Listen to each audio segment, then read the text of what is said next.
ابراہیم نے کہا کہ اللہ تو سورج کو مشرق سے نکالتا ہے، آپ اسے مغرب سے نکال دیجئے۔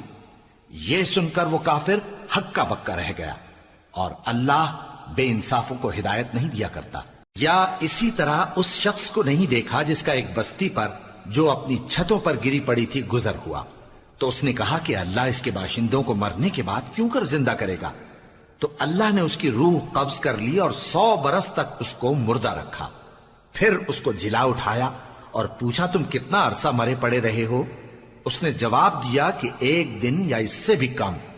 اللہ نے فرمایا نہیں بلکہ 100 برس مرے رہے ہو، اور اپنے کھانے پینے کی چیزوں کو دیکھو کہ اتنی مدت میں مطلق سڑی بسی نہیں، اور اپنے گدھے کو بھی دیکھو جو مرا پڑا ہے۔ غرض ان باتوں سے یہ ہے کہ ہم تم کو لوگوں کے لیے اپنی قدرت کی نشانی بنائیں، اور ہاں گدھے کی ہڈیوں کو دیکھو کہ ہم ان کو کس طرح جوڑے دیتے اور ان پر کس طرح گوشت پوست چڑھائے دیتے ہیں۔